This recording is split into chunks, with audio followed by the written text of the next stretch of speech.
Hello guys, മഹാലക്ഷ്മിയിൽ ഇനി അവർ ഞെട്ടിക്കുന്ന ദൃശ്യങ്ങൾ എന്താന്ന് വെച്ചാൽ നമ്മുടെ മാർക്കോ മഹാലക്ഷ്മി ആർക്ക് മുന്നിലാണ് ഇനി പ്രത്യക്ഷപ്പെടുത്താൻ പോകുന്നത്?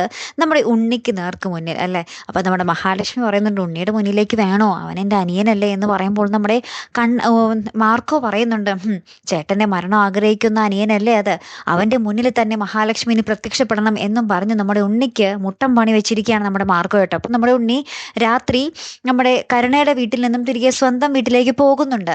ആ പോകും വഴിയായിരിക്കും അന്ന് നമ്മുടെ മേഘനാഥന് മുന്നിൽ ഇടക്ക് വെച്ച്, റോഡിൻ്റെ ഇടക്ക് വെച്ച് കാറ് ബ്രേക്ക് ഡൗൺ ആയപ്പോൾ പ്രത്യക്ഷപ്പെട്ട പോലെ ഉണ്ണിക്ക് മുന്നിൽ നമ്മുടെ മഹാലക്ഷ്മി പ്രത്യക്ഷപ്പെടാൻ പോകുന്നത്. എന്തൊക്കെയായിരിക്കും സംഭവിക്കാൻ പോകുന്നത് അല്ലേ? നമ്മുടെ ഉണ്ണി നമ്മുടെ കർണൻ്റെ അടുത്ത് ഭയങ്കര ഡയലോഗൊക്കെ അടിച്ചാൽ പോകുന്നത്. നമ്മൾ അതൊക്കെ തന്നെ ഓർത്ത് പേടിച്ച് പോകുമ്പോഴാണ് നമ്മുടെ മുന്നിൽ അങ്ങനെയൊക്കെ തോന്നുന്നത്. ഈ ശരിക്കും പറഞ്ഞാൽ മരിച്ചു പോയവർ പിന്നെ തിരിച്ച് വരില്ലാന്നേ എന്നൊക്കെ പറഞ്ഞ് നമ്മുടെ ഉണ്ണി നമ്മുടെ കർണൻ്റെ അടുത്ത് വലിയ ഡയലോഗൊക്കെ അടിച്ചിരുന്നു. ആ ഒരു സമയത്താണ് ഇപ്പോൾ നമ്മുടെ ഉണ്ണിക്ക് മുന്നിൽ നമ്മുടെ മഹാലക്ഷ്മി പ്രത്യക്ഷപ്പെടാൻ പോകുന്നത്. ഭയങ്കര രസകരമായിട്ടുള്ള ഒരു നിമിഷങ്ങൾ തന്നെ ആയിരിക്കും അല്ലേ? കാത്തിരുന്ന് തന്നെ കാണാം കേട്ടോ. അടുത്തൊരു വീഡിയോയുമായി വരുന്നത് വരയ്ക്കും ഗുഡ് ബൈ.